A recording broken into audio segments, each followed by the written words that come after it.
Hello again and welcome to the second segment of our tutorial on how to register a Cardano stake pool. Okay, and in this tutorial we are simply going to register our stake address on the blockchain.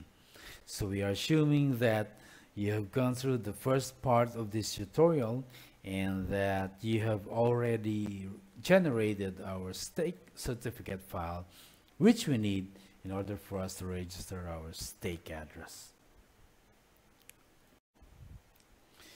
Actually, to register our stake address, we only need to create a transaction, then attach our stake certificate file, and then submit it to the blockchain. However, we are not going to delve too much about transactions in Cardano because in itself is already a very broad topic. So we will do that in a separate video tutorial in which we will discuss all the details about transactions and some of the advanced topics such as the UTxO or unspent transaction output. But for now, we will just create a simple transaction with basic details just to keep this video tutorial as short as possible. Alright, so the very first thing that we need to do is get the protocol parameters and save them to the protocol.json file. So here is the command. Then let's open our command prompt and paste it here. So let's check if the protocol file has been generated. So here it is. And so we move on to our next step. The second step actually is we are just going to query our payment address if it contains the needed funds for us to register our stake address. And for the sake of this tutorial, actually I have sent some added tokens to our payment address already. And so all we need to do is query our payment address if it has received the tokens that I have sent. So let's copy this command and paste it in our command prompt.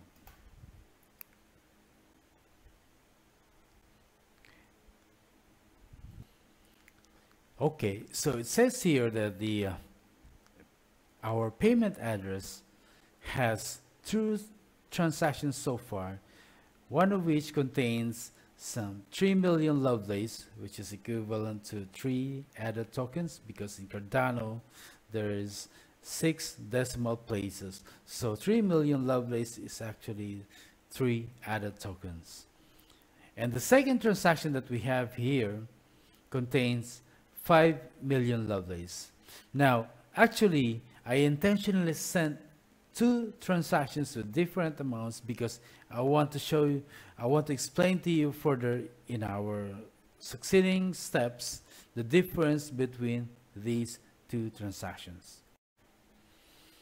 Alright, so let's move on to our next step, which is we are going to create a draft transaction in order for us to calculate the minimum transaction fee. In order for us to create a draft transaction, we will be needing the transaction hash and the transaction index where we will get the funds from.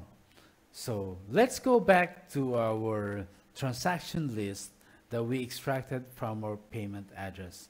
So we will be using this transaction hash because it has a larger amount compared to this one. Now I will explain to you later why we are choosing this transaction hash as opposed to this one. So let's copy that and paste the transaction hash here and the transaction index, which is 0.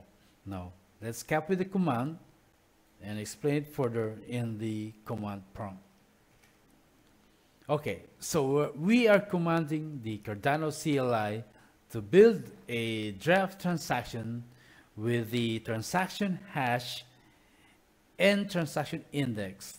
Okay, and the rest of the parameters are 0 for now because this is just a draft transaction, and we are telling the CLI to save the output into tx.draft file, and then we attach our stake certificate file. Okay, so let's do that and generate our draft transaction. So let's check if our file has been generated, which is here. So that's done, and we move on to our next step. So now we are moving on to the next step, where we will calculate the minimum transaction fee. Okay, so this is the command. We copy that and paste it in our command prompt. So we are instructing Cardano CLI to calculate the minimum transaction fee out of our draft transaction that we generated a while ago. And we are also attaching our protocol JSON file. Notice that the witness count here is 2 because we are going to sign the final transaction using 2 signing keys, which are the payment and stake signing keys. Well, actually, you can just sign the final transaction with just 1 signing key, but you need to change this value into 1. Okay, so let's do that and calculate the minimum transaction fee. So it says here that the transaction fee is 178,701 Lovelace. So let's copy that and paste it in our template. So let's save our transaction fee here in this template for our succeeding step.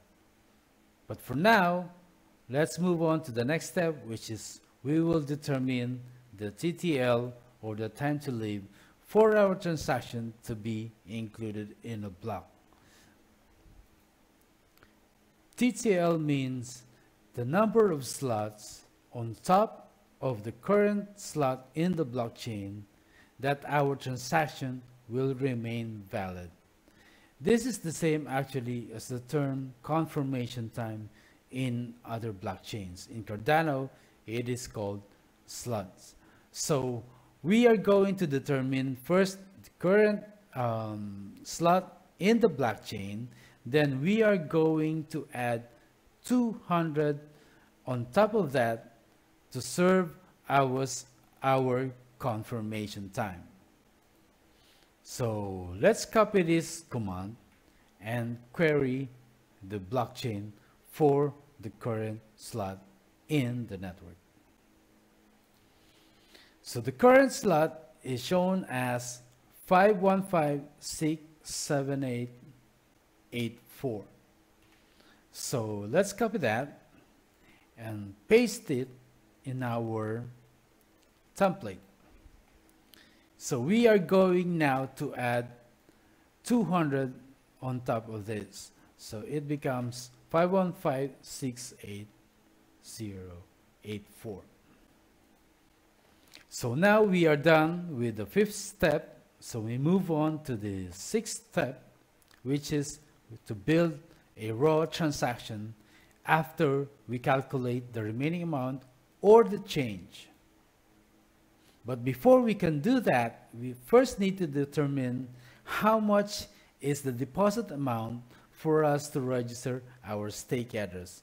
So there are 2 ways actually for you to find out the deposit amount.